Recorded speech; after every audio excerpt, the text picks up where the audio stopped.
Hello बच्चों, इस video में हम करेंगे क्लास 10th की मैथ्स की वर्कशीट नंबर 49, जिसका आज का टॉपिक है वृत्त का परिमाप और क्षेत्रफल।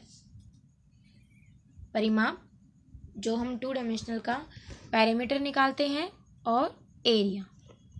ठीक है, आपको मैं एरिया और पैरामीटर के बारे में बता ही चुकी हूँ, इनमें डिफरेंस क्या होता है। अब देखो, फर्स्ट एक्टिविटी है पाई का मान ज्ञात करना तथा वृत्त की परिधि या परिमाप को ज्ञात करना। अब आपको एक चीज़ पता होगी, वृत्त में जहाँ से जिस पॉइंट पर रखकर हम वृत्त ड्रॉ करते हैं वो सेंटर होता है O, और उस सेंटर से उसके किसी भी एंडिंग पॉइंट को मिलाकर हमें क्या मिल जाती है, रेडियस। ठीक है, इसकी जो परिधि है, परिमाप है, पैरामीटर है, उसको नाम दिया गया है C। ठीक है, क्योंकि इसको हम बोलते हैं सरकमफ्रेंसेस। वृत्त की परिधि तथा व्यास का अनुपात ज्ञात कीजिए। परिधि मीन्स C ओवर व्यास होता है D। ठीक है, व्यास के साथ एक अचर अनुपात होता है कांस्टेंट का। इस अनुपात को एक यूनानी अक्षर पाई से पढ़ा जाता है। पाई का जो फॉर्मूला है वो होता है परिधि बटे में व्यास। परिधि यानी उसकी सरकमफ्रेंसेस C ओवर व्यास, व्यास होता है D। ठीक है, पाई का मान हम क्या लेते हैं, या तो 22/7 लेते हैं या फिर 3.14। 22/7 तो हमेशा ले लेते हैं अगर हमें ना दिया हो कोई मान, और अगर हमें उसका मान गिवन है, कोई वैल्यूज गिवन है जैसे कि 3.14 लेनी है तो वही लेंगे। ये दो ही वैल्यू लेते हैं पाई की, जो कि क्या है, एक अपरिमेय संख्या है। ठीक है, यहाँ पे जो सरकमफ्रेंस होती है, जो परिधि होती है, उसका फॉर्मूला होता है पाई इंटू व्यास, पाई D। ठीक है, हम इसको D को लिख लेते हैं 2R, तो हम इसको बोल देते हैं फॉर्मूले को, इंटू में पाई तो है ही, तो फॉर्मूले को ज़्यादातर हम ऐसे याद रखते हैं 2πr। ठीक है, वृत्त की परिधि 2πr, वृत्त का परिमाप 2πr। क्लियर हो गया। अब देखिए सेकेंड एक्टिविटी करी कि उसका एरिया कैसे निकालते हैं। R त्रिज्या का एक वृत्त लिया, इस वृत्त को त्रिज्या खंडों में बांट दिया। त्रिज्या खंड क्या होगा, कोई एक सर्कल है। ठीक है, सेंटर पॉइंट से इस तरीके से हमने उसे काट दिया। हमने एक छोटा सा फैक्टर काटा है तो हमें ये ट्रायंगल, जैसे मान लो मैंने इतना सा काटा है तो मुझे एक ट्रायंगल की तरह मिलेगा, लेकिन ये भी रेडियस है और ये भी रेडियस है, तो ये हो जाता है त्रिज्या खंड। ठीक है, सेक्टर। तो कई सारों में काट दिया और ये हमें क्या मिल गए, ट्रायंगल की शेप में मिले हैं। बहुत सारे जब हमने काटे तो ये हमें ट्रायंगल की शेप में मिले हैं। ठीक है, हमने उन ट्रायंगल की शेप को इस तरीके से अरेंज किया, एक को इस ऐसे रखा और एक को इस तरीके से रखा। देख रहे हैं आप, एक ऐसे है और एक इस तरीके से रखा है। और अब आप देखेंगे जब हमने को सबको ऐड कर दिया तो देखो क्या मिला, यहाँ पे हमें एक रेक्टेंगल जैसा मिल गया। ठीक है, फिर क्या किया, रेक्टेंगल का एरिया निकाल लिया। वो होता है लंबाई गुणा में चौड़ाई। ठीक है, लंबाई गुणा में चौड़ाई होता है, और वही क्या है, वृत्त का क्षेत्रफल। समझ रहे हो। अब देखिए ये क्या है हमारे पास, आयत।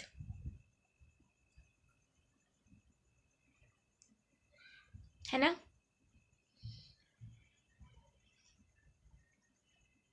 क्या किया इसमें हमने, इसकी ये रेडियस है, ये वाली R है, और ये क्या है। अब मैं इसको अगर मिला दूंगी सबको तो ये हमारी पूरी ये बन जाएगी, है ना। दोनों तरफ जब मिलेंगे तभी तो बनेगी। सरकमफ्रेंस इज 2πr, और ये दोनों तरफ क्या है, हाफ हाफ है, यानी half of 2πr into R। 2 से 2 कैंसिल, तो क्या बन गया ये पाई आर स्क्वायर। ठीक है, और क्षेत्रफल है, एरिया है, इसलिए वर्ग, मीटर में है तो मीटर, सेंटीमीटर में है तो सेंटीमीटर, यानी वर्ग इकाई। ठीक है ना। देखो इस चीज को दोबारा समझो, मैंने इसकी लेंथ कैसे ली है। ब्रेथ तो आपको क्लियर हो गई होगी कि ब्रेथ तो ये आर है, इसलिए आर ले ली। लेंथ देखो फिर से, ये हमने काटे किस तरीके से थे सारे, ऐसे 1 2 3, ये सब ऐसे कटे होंगे एक एक ट्रायंगल में, है ना। लेकिन हमने उनको, जब हम इनको मिलाएंगे तो ये मिलके फिर ये ऐसे ऐसे करके मिल जाएंगे,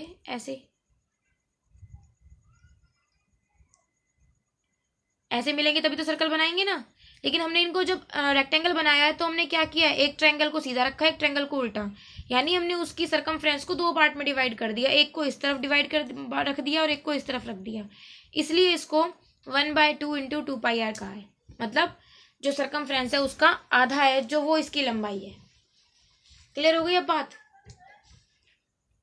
गुड, आगे देखो एग्जाम्पल, इरेज कर दूं ये सारा। एक वृत्त जिसकी परिधि तथा क्षेत्रफल संख्यात्मक रूप से समान हो तो वृत्त का व्यास बताओ। परिधि और क्षेत्रफल संख्यात्मक रूप से समान है, मतलब 2πr = πr²। ठीक है, देखिए अब इसमें पाई से पाई कैंसिल, आर से एक आर कैंसिल, यानी आर कितनी हो गई 2, डी होता है 2r इंटू = 2 × 2 4, तो आपका व्यास कितना आ गया 4 इकाई। ठीक है, नेक्स्ट क्वेश्चन, किसी कार के प्रत्येक पहिए का व्यास 80 सेंटीमीटर है। यदि यह कार 66 किलोमीटर प्रति घंटे की चाल से चल रही है तो 10 मिनट में प्रत्येक पहिया कितने चक्कर लगाएगा। देखो प्रत्येक पहिए का व्यास 80 सेंटीमीटर है, कोई कार का पहिया जिसका व्यास 80 सेंटीमीटर है। ठीक है, ये इसका व्यास हो गया। यदि यह कार 66 किलोमीटर प्रति घंटे की रफ्तार से चल रही है, 66 किलोमीटर प्रति घंटे की चाल से चल रही है तो 10 मिनट में प्रत्येक पहिया कितने चक्कर लगाएगा। रेडियस कितनी हो जाएगी 80/2, 40 सेंटीमीटर। ठीक है, अब ये देखिए सेंटीमीटर से हमने चेंज किया है मीटर में, क्योंकि जो उसकी चाल दी है वो हमें मीटर किलोमीटर में गिवन है, तो हम पहले मीटर की तरफ आए। 40/100, एक मीटर में 100 सेंटीमीटर होते हैं, लेकिन एक सेंटीमीटर में तो 1/100 मीटर होते हैं, तो मीटर बनाने के लिए क्या कर दिया 100 से डिवाइड। सरकमफ्रेंस क्या होती है 2πr, तो 2 × π × r 40/100। ठीक है, यानी आपकी जो सी है वो आपकी आ गई 176/70 मीटर। ठीक है, अब चाल आपकी गिवन है, स्पीड 66 किलोमीटर पर आवर, ठीक है, किलोमीटर पर आवर में गिवन है, हमें इसको मीटर में चेंज करना है, इसके लिए हमने इसे 5/18 से मल्टीप्लाई कर दिया। ठीक है, उसके बाद जब हमने इसको सॉल्व किया 6 से 3 पे काटा, 6 से 11 पे, 11 5 से 55/3। अब हमें किलोमीटर पर आवर की जगह हो गई ये 55/3 मीटर पर सेकंड। ठीक है, अब इसकी यूनिट चेंज हो गई, मीटर पर सेकंड में बन गई। ठीक है ना, आगे देखो एक चीज और समझो, हमने इसे 5/18 से मल्टीप्लाई क्यों किया, किलोमीटर से मीटर बनाया, तो क्या करेंगे किलोमीटर को मीटर से बनाने के लिए 1000 से मल्टीप्लाई। ठीक है, और जो आवर है, आर के हम सेकंड में आ रहे हैं, सेकंड बनाएंगे तो 3600 से मल्टीप्लाई। इनको आप कैंसिल करेंगे, 2 5 और 2 18, 5/18। ठीक है, ऐसे बना है आपका 5/18। 55/3 मीटर पर सेकेंड। अब आगे देखो, चक्करों की संख्या। 10 मिनट में पहिए द्वारा तय की गई दूरी और पहिए के द्वारा एक चक्कर में तय की गई दूरी। अब आप एक चीज बताओ, समय 10 मिनट में दूरी तय करनी है जितनी, ठीक है। दूरी निकालने के लिए क्या करते हैं, चाल गुणा समय, ये फॉर्मूला है। दूरी निकालने का फॉर्मूला होता है चाल गुणा समय। हमारे पास चाल कितनी है, 55/3। समय कितना है, 10 मिनट। ठीक है, चाल गुणा में समय। और पहिए के द्वारा चक्करों की संख्या कब निकलेगी, क्योंकि जब वो एक बार घूमेगा पहिया, तब तो वो कितनी दूरी तय करेगा, जितनी उसकी परिधि है, जितनी उसकी सरकमफ्रेंस है। ठीक है, सरकमफ्रेंस कितनी है, 2πr। 2π की वैल्यू 22/7। ठीक है,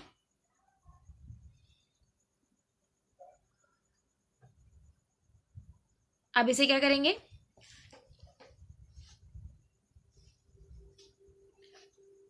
समय लिख लिया हमने, चाल 55/3 लिख ली। अब इसे सॉल्व करेंगे।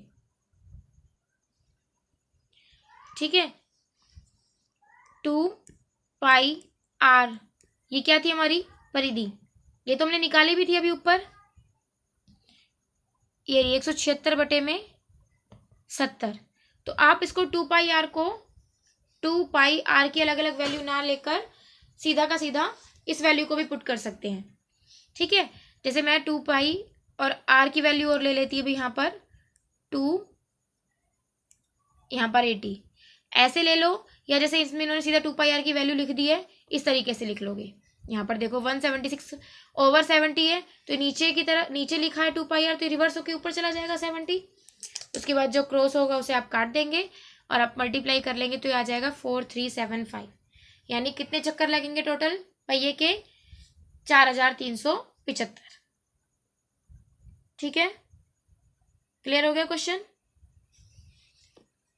आगे चलते हैं।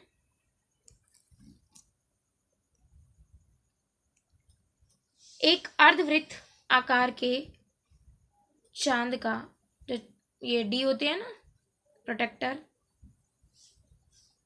इसका व्यास 14 सेंटीमीटर है। क्या निकालना है, इसकी परिधि निकालनी है हमें। हमारे पास सरकमफ्रेंस ऑफ सर्कल मतलब वृत्त की परिधि होती है 2πr।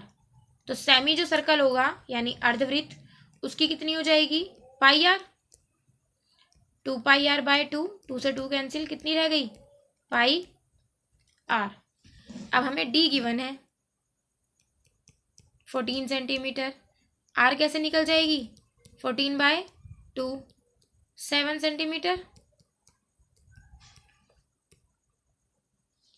ठीक है ना, अब निकाल देंगे हम अर्धवृत्त की परिधि कितनी, पाई की वैल्यू 22/7, आर की वैल्यू 7, 7 से 7 कैंसिल, 22 सेंटीमीटर। क्लियर हो गया ना, जो आपको गिवन है बस आप उसको ही फॉर्मूले में पुट करेंगे। ठीक है, नेक्स्ट करें।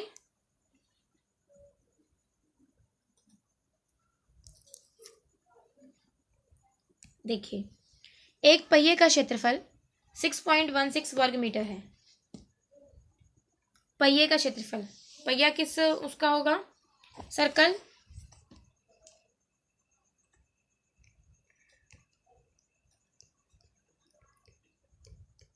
पहिए का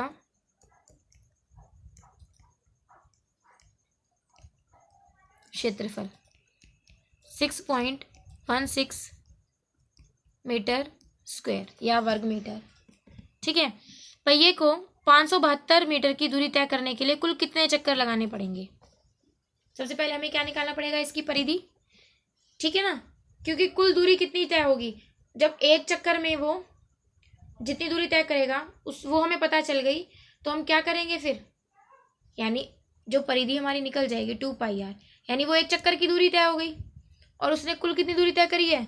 572। तो हम निकाल लेंगे ना फिर उससे कितने चक्कर हैं। अभी हमने निकाला था कि कुल दूरी बटे में परिधि, तो हमारी आ गई थी चक्करों की संख्या। ठीक है ना, तो अब पहिए का क्षेत्रफल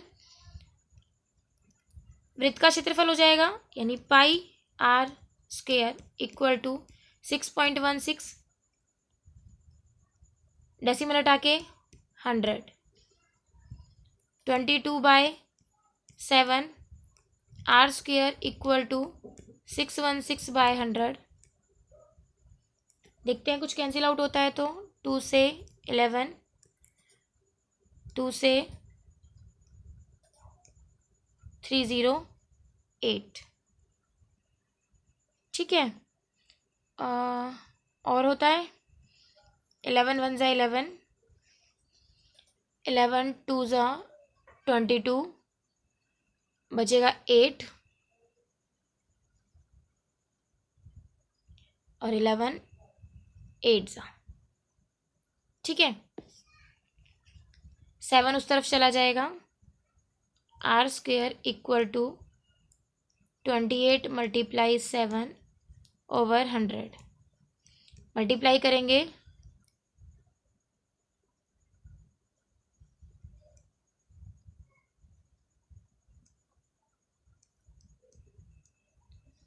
r इक्वल टू √196/100। ठीक है, जब इसका रूट खोलेंगे तो 196 बनता है 14/10, यानी हमारा आ गया r जो है 1.4 आ गई। ठीक है ना, r आ गई आपकी 1.4।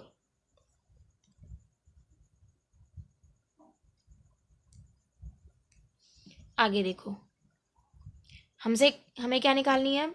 इसकी परिधि 2πr, 2πr, डेसिमल हटा के इसका 10 कर देंगे, 7 2 ज़ा, इसको आप मल्टीप्लाई करेंगे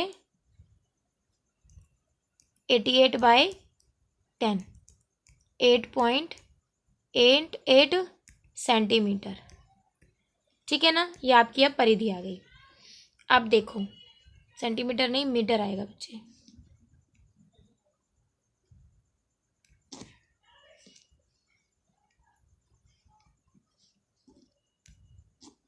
मीटर ये और मीटर ये। हमसे क्या कहा है? 572 मीटर की दूरी, ठीक है, तय करने के लिए चक्कर बताने हैं, तो हम लिखेंगे चक्करों की संख्या,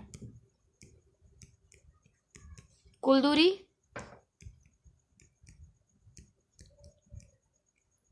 बटे में 2πr। ठीक है ना, कुल दूरी हमारी 572 बटे में 2πr 88, 10 ऊपर चला जाएगा। ठीक है, इसे देखते हैं जिससे ये कटता है।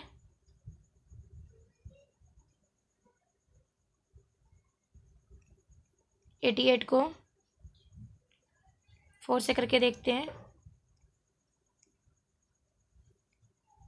नहीं जा रहा, कोई बात नहीं। 11 से, 11 8 ज़ा, 11 5 ज़ा 55, 2 11 2 ज़ा। ठीक है, सेकंड टाइम करते हैं। 4 2 ज़ा 8, 4 1 ज़ा 4, 4 3 ज़ा 12, 2 से 2 1 ज़ा 2, 2 5 ज़ा 10, 65। यानी उसे कुल कितने राउंड लगाने पड़ेंगे? 65 राउंड्स। ठीक है, क्लियर हो गया क्वेश्चन? आगे चलें। नेक्स्ट देखिए, एक वृत्ताकार खेत पर 24 रुपए प्रति मीटर की दर से बाड़ लगाने का व्यय। एक चीज़ समझो, अगर आपको बाड़ लगानी है, फेंसिंग करनी है, तो वो हमेशा पैरामीटर पे होती है। और अब खेत की जुताई करोगे तो वो तो खेत के अंदर होगी, यानी एरिया में होगी। यानी जो 24 मीटर से जो आप निकालोगे वो आपकी परिधि निकलेगी, और जो आप यहाँ से सॉल्व करोगे तब के उसके लिए आपको एरिया सॉल्व करना है। ठीक है, अब आप एक चीज़ समझो ज़रा, यहाँ पर कुल खर्च आपको दे दिया। जो कुल खर्च हो रहा है वो हो रहा है 5280 रुपये का। ठीक है, ये तो आपका कुल खर्च हो रहा है। और 24 जो रुपए हैं वो 1 मीटर पे खर्च हो रहे हैं। समझ रहे हो? हमें निकालना है कि कुल कितने मीटर है। 1 मीटर पे 24 रुपए खर्च हो रहे हैं। 24 जो रुपए हैं वो खर्च हो रहे हैं 1 मीटर पे। तो जो 5280, हम कैसे करेंगे इसको सॉल्व करने के लिए? 24 रुपए खर्च हो रहे हैं 1 मीटर पर, 1 रुपए खर्च होगा ज़्यादा पे, सॉरी 1 रुपए खर्च होगा कम पे, तो 1/24। तो 5280 रुपये खर्च होगा 1/24 मल्टीप्लाई 5280। इस तरीके से, मतलब छोटा छोटा समझो मेन बात, कि ऐसे में आपको क्या करना है, जो कुल व्यय है उसको आपने 1 मीटर वाले व्यय से डिवाइड कर देना है। ठीक है, अब हम इसे डिवाइड करते हैं। 2 से करा,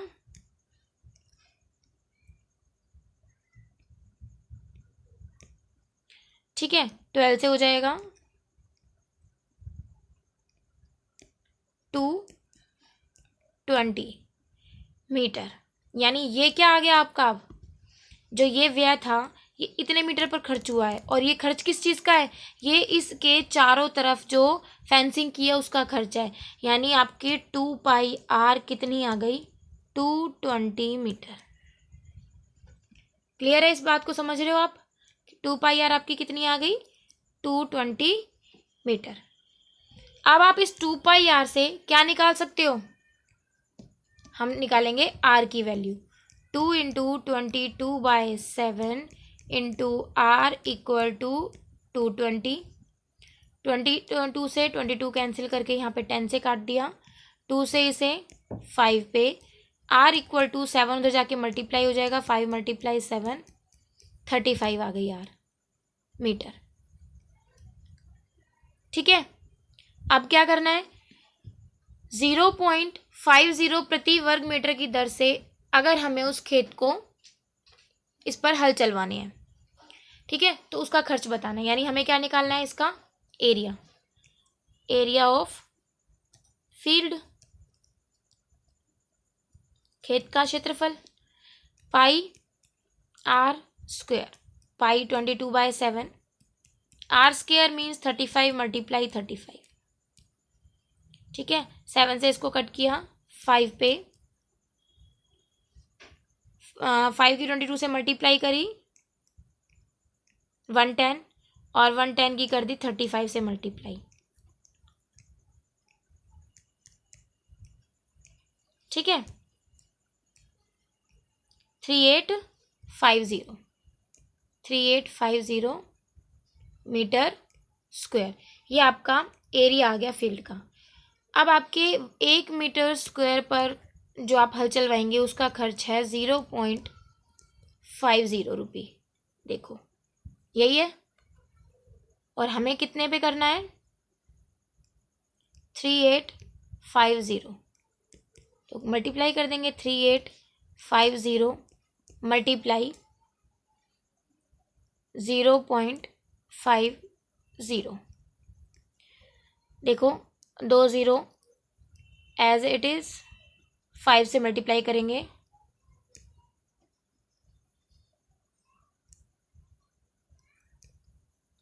दो के बाद डेसिमल लगा देंगे।